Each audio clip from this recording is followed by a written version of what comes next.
নবী পাক সাল্লাল্লাহু আলাইহি ওয়াসাল্লাম বলেছেন, আমি ভয় পাই না আমার উম্মত শিরক করবে, কিন্তু আমি ভয় পাই আমার উম্মত আমাকে বাজে কথা বলবে, কষ্টদায়ক কথা বলবে। সেটা প্রতীয়মান হলো সেই দিন আব্দুল্লাহ ইবনে উবাই ইবনে সালুলের নায়েবে আমির আব্দুল্লাহ ইবনে যুলখুয়াইসারা হুনাইনের যুদ্ধের সময় রাসূলুল্লাহকে লক্ষ্য করে বলেছিলেন, এতগুলো স্বর্ণ আপনার আত্মীয়কে দিয়ে দিলেন, আমরা কেউ পেলাম না। ইত্তাকিল্লাহ ইয়া রাসূলুল্লাহ মা আনসাফতা, আপনি আল্লাহকে ভয় করেন ইয়া রাসূল, আপনি ইনসাফ করেন নাই। হযরত ওমর বললেন, এযাল্লি ইয়া রাসূলুল্লাহ আন উকতালা উনুকাহু, আমাকে হুকুম দেন আমি মালাউনের গর্দান ফেলে দেব।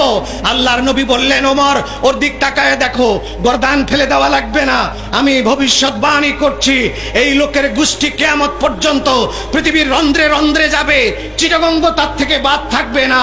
তাদের লক্ষণ হবে তারা পরহেজগার হবে, তাদের দাড়ি থাকবে, তারা মোষ কামাবে, মাথা নেড়া করবে, লম্বা দাড়ি করবে, হাঁটুর নিচে লুঙ্গি পরবে, তারা নামাজ পড়বে, কপালে নামাজের দাগ থাকবে, তারা তেলাওয়াত করবে, তারা মুত্তাকি হবে, তারা পরহেজগার হবে।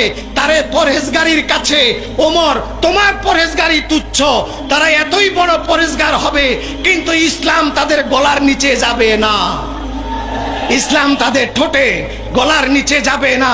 আমরা কি দেখতে পাচ্ছি আজকে যারা তাহাজ্জুদ পড়ে, কপালে নামাজের দাগ, যারা মেয়ে লোকের দিকে তাকায় না আস্তাগফিরুল্লাহ পড়ে, যারা এত বড় পরহেজগার, তাদের মুখ দিয়ে কি বের হচ্ছে? এক নম্বরে তাদের মুখ দিয়ে বের হচ্ছে আল্লাহ তাআলা মিথ্যা কথা বলতে পারে। তাদের মুখ দিয়ে কি দেখতেছি শুনতেছি আমরা, তারা বলতেছে রাসূলুল্লাহ ইন্না রাসূলুল্লাহ কাদমাত, আমি 2 বছর জিদ্দা ইমামতি করেছি, আমার পাশে নামাজটা শেষ হলে একজন করে দাঁড়িয়ে যেত, সে বক্তৃতা করত, আইয়ুহাল হুজ্জাজ বাদাল হাজ্জে ইমশুনা ইলা বিলাদিকুম আলাতুল লিমাযা তামশুনা মাদিনা إن تمشون مدينة لا لزيارة قبر رسول وهذا بدعة وهذا بدعة وأنتم أهل البدعة واعلم إن رسول الله قد مات কামাসালিনা ওয়া কামাসালিকুম। তারা বলতো, হে হাজিরা, হজের পরে সোজা দেশে যাবা, মদিনা যাও, কি খাবার? যদি মদিনা যেতে হয় রাসূলুল্লাহর কবর জিয়ারতে যাবা না, ওইটা বেদাত, তোমরা বেদাতের গোষ্ঠী, সুতরাং রাসূলের কবর জিয়ারতে যাবা না, মসজিদে নববীতে নামাজ পড়তে যাবা। এই বক্তৃতা শুনেছি কিতাবুত তাওহীদ, খুলে দেখুন এই বক্তৃতা কিতাবুত তাওহীদ থেকে তারা নিয়েছে। কিতাবুত তাওহীদের লেখক মুহাম্মদ ইবনে আব্দুল ওয়াহাব, এই লোক আব্দুল্লাহ ইবনে যুলখুয়াইসারার খানদানে তার জন্ম। যে আব্দুল্লাহ ইবনে যুলখুয়াইসারা বলেছিল, ইত্তাকিল্লাহ ইয়া রাসূলুল্লাহ, আপনি আল্লাহকে ভয় করেন হে রাসূল, তার রক্তে জন্ম মুহাম্মদ ইবনে আব্দুল ওয়াহাব। সে জন্ম নিয়ে আপনার জান্নাতুল বাকি কবরস্থান ভেঙে দিল। মা ফাতেমাতুজ জাহরা, হযরতে আব্বাস, আজওয়াজে মুতাহারাত, হুজুরের ফুপু, হুজুরের ছেলে, হুজুরের দুধমা, হযরতে আলীর মা, হযরতে উসমান, জাঙ্গে হাররা, সকলের কবরকে বুলডোজার দিয়ে ভেঙে দিল। ভেঙে দিয়ে আমার নবীর রওজায়ে আতহারের গ্রিলের মধ্যে লাঠি দিয়ে গুতা মেরে বলেছিল, এই মুহূর্তে কবরে যে ব্যক্তি আছে তার থেকে আমার লাঠির শক্তি বেশি। আজকে এই লোকের দলের নাম প্রথম ছিল আহলে হাদিস, যখন দেখলো আহলে হাদিস নাম দিলে একটা গ্রুপ সৃষ্টি হয়ে যায়, তাহলে আহলে কোরআন কি দোষ করলো? আহলে কোরআন আরেকটা হয়ে যায়, তাড়াতাড়ি ওই নামটাকে বন্ধ করে দিয়ে নতুন নাম দিছে সালাফি। সালাফি নামের এই সংগঠন কোটি কোটি টাকা তেল পেয়ে গেল। 1857 সালে তেলের টাকা ব্যয় করে প্রথম তারা টার্গেট করলো ভারতবর্ষকে। ভারতবর্ষে তারা তেলের টাকা ব্যয় করে কিছু আলেমকে কিনতে পারলো। দারুল উলুম দেওবন্দের থেকে কিছু আলেমকে তারা কিনে নিল, কিছু আলেমকে কিনে নিয়ে সালাফি বানিয়ে দিল। এই সালাফিরা রাসূল পাক সাল্লাল্লাহু আলাইহি সাল্লাম সম্বন্ধে তাদের জঘন্য আকীদা, তাদের সঙ্গে আমাদের ঘরবাড়ি নিয়ে, বিয়া নিয়ে, টাকা নিয়ে, ক্ষমতা নিয়ে, জমি নিয়ে কোনো দ্বন্দ্ব নাই, মাহফিল নিয়ে কোনো দ্বন্দ্ব নাই, তাদের সঙ্গে আমাদের দ্বন্দ্ব। আমাদের জীবনের জীবন নবী পাক সাল্লাল্লাহু আলাইহি ওয়াসাল্লাম, যিনি সৃষ্টি না হলে আদমও হইতো না। বাবা আদম আলাইহিস সালাম আরশের দিকে তাকিয়ে তার নাম দেখে ক্ষমা চেয়েছিলেন। আল্লাহ বলছে, এই ক্ষমাটা যদি তুমি শ্রীলঙ্কার পাহাড়ে দাঁড়াইয়া চাইতা, সেই দিনই মাফ করে দিয়ে দিতাম। যাকে বলা ও আলাম লাউলাহু লাউলাহু লামা খালাকতুকা ওয়ালা আরদা ওয়ালা সামাআ ওয়ালা শাইআ কুল্লা। ইমাম আহমদ ইবনে মুহাম্মদ ইবনে আবি বকর খতিবে কাস্তালানি মাওয়াহিবুল্লাহ দুনিয়াতে মৌলা আলী মুশকিল কুশার হাদিস উল্লেখ করে বলেছেন, আর সেটাকে তারা বলে জয়ীফ হাদিস। রাসূলুল্লাহ শানে যত হাদিস সমস্ত জয়ীফ হাদিস। এই সালাফিদের বর্তমান পৃথিবী সালাফিদের ইমাম, সালাফিদের সবচেয়ে বড় গুরু বর্তমান জামানার গোটা পৃথিবীর নাসিরউদ্দিন আলবানী বলেছে, মসজিদে নববীর ভিতর থেকে মুহাম্মাদের কবরটা মাটি টাটি যা পাওয়া যায়, হাড্ডি গুড্ডি যা পাওয়া যায় সবগুলা তুলে যদি বাইরে ফেলে দেওয়া যাইতো, দুনিয়ার মানুষগুলা শিরক থেকে বাঁচতো। চিৎকার করে বলেন নাউজুবিল্লাহ, চিৎকার করে বলে লানাতুল্লাহি আলাইহি। আল্লাহ তার উপরে লানত করুক, লানত করুক, লানত করুক।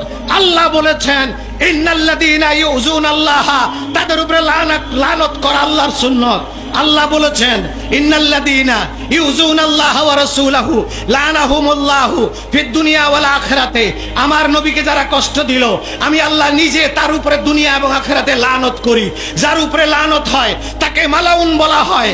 তাহলে যারা বলে নবীর কবর থেকে ধুলোবালি মাটি মুটি যা আছে, গত বছর আমি হজ করতে গিয়েছি, গত বছর আমাকে বলেছে ভুলে আমি দোয়া করেছি রাসূলুল্লাহ রওজার দিকে অভ্যাস অনুযায়ী, গাট্টা ধরে ঘুরায় কয় আব্দুল্লাহ ইসমা লিসাইনা ওয়াল্লাহি হিনা খাল্লি বাল্লি লিসাইনা মুহাম্মদ হিনা তুরাব হিনা শাজার হিনা জিদার ওয়াল হাজার খালাস মাফি নাক। বলছে এ বোকা, এখানে মোহাম্মদও নাই, এখানে শুধু মাটি আছে, পাথর আছে, গাছ আছে, মোহাম্মদের আড্ডি গুড্ডি কিচ্ছু নাই। এখানে কিসের জন্য এরকম করে তোমরা কান্দো? এটা গত বছরের কথা।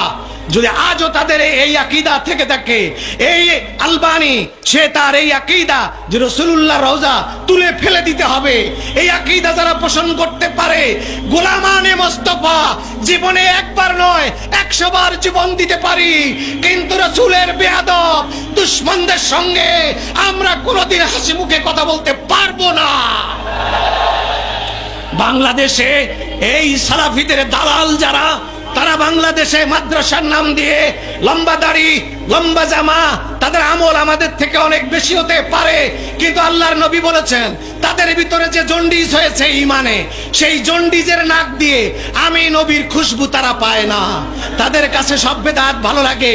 কোরআন শরীফ বেদাত, মসজিদ বেদাত, ইমাম বেদাত, হাদিস বেদাত, মাদ্রাসা বেদাত, ক্লাস বেদাত, মাদ্রাসা বোর্ড বেদাত। 40 দিন আমরা চেহলাম করি, 40 দিনের চেহলাম। মানুষ মরে গেলে চেহলাম শুনলে তারা দাঁত সব বের করে দেয় বেদাত বলে। আর তোমরা 40 দিন শিডিউল করে যখন গাট্টি নিয়ে বাইরে হয়ে যাও, এইটা কোন বেদাত? কোরআন হাদিসের কোন জায়গায় 40 দিন আল্লাহ দিন মাথায় করে নিয়ে ঘুরতে হবে 76 হাদিস এবং কোরআনের কোন আয়াতে থাকলে 40 দিনে 40 লক্ষ টাকা পুরস্কার। চলে আসো দেখি কোথায় বের করো। একটা জায়গাতেও নাই, যেটা হাদিস কোরআনে কোনো জায়গায় নাই। সেই চিল্লা বেদাত হয় না। 6 উসুল ইসলামের 5টা উসুল, 6 উসুল বানাইলা, তাতে বেদাত হলো না। মুতামিম হইলা, তাতে বেদাত হলো না। খতমে বুখারী করো, তাতে বেদাত হয় না। মাহফিল করো, তাতে বেদাত হয় না। চাঁদা তুলো, তাতে বেদাত হয় না। শুধু ইয়া নবী সালাম আলাইকা বললে বেদাতের দুর্গন্ধ তোমাদের লাগে। তোমাদের ইমানের মধ্যে জন্ডিস হয়েছে। সেই সালাফি মুনাফিকদের টাকা তোমাদের কলিজায় আছে, ওই টাকায় তোমাদের ইমানে জন্ডিস হয়েছে। যেই জন্ডিসের কারণে সব বেদাত সহ্য হয়, মুহাম্মদ রাসূলুল্লাহ নাম সহ্য হয় না। সুতরাং তাদের সাথে আমাদের সখ্যতা হতে পারে না। হিন্দুর জন্য হেদায়েতের দরজা খোলা আছে, কাফেরের জন্য হেদায়েতের দরজা খোলা আছে, ইহুদির জন্য হেদায়েতের দরজা খোলা আছে। তাদেরকে হাসি মুখে আমরা কথা বলতে পারি, আশা করতে পারি তারা হেদায়েত হবে। কিন্তু গোলাম যারা গুস্তাকে মুস্তাফা নবী পাকের সঙ্গে যারা একবার বেয়াদবি করেছে, আল্লাহ তাদের হেদায়েতের দরজা কপাট কিয়ামত পর্যন্ত বন্ধ করে দিয়েছেন। তারা কোনোদিন হেদায়েত হতে পারে না। আজ পর্যন্ত কোন মুনাফিকের ইতিহাস নাই যে মুনাফিক হেদায়েত হয়েছে, তওবা করেছে। সকল মুনাফিক গৌরবের সাথে জাহান্নামে গিয়েছে। আজকে নামাজ দেখে ভুলে গেলে চলবে না, লম্বা দাড়ি দেখে ভুলে গেলে চলবে না, টুপি দেখে ভুলে গেলে চলবে না, পীরগিরি দেখে ভুলে গেলে চলবে না, কান্দা দেখে ভুলে গেলে চলবে না।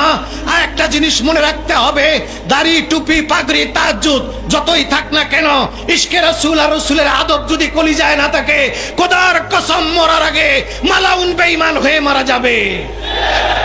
আর যেই ব্যক্তির কলিজায় হুব্বে রাসূল আছে, যেই ব্যক্তির কলিজায় নবী পাকের আদব আছে, আজকে সে মদখোর থাকতে পারে, আজকে সে পাপাচার থাকতে পারে, কিন্তু আল্লাহর নবীর বদৌলতে, নবীর ইশকের বদৌলতে মৃত্যুর আগে আল্লাহ তাকে জান্নাতি বানাইয়া কবরে নেবেন।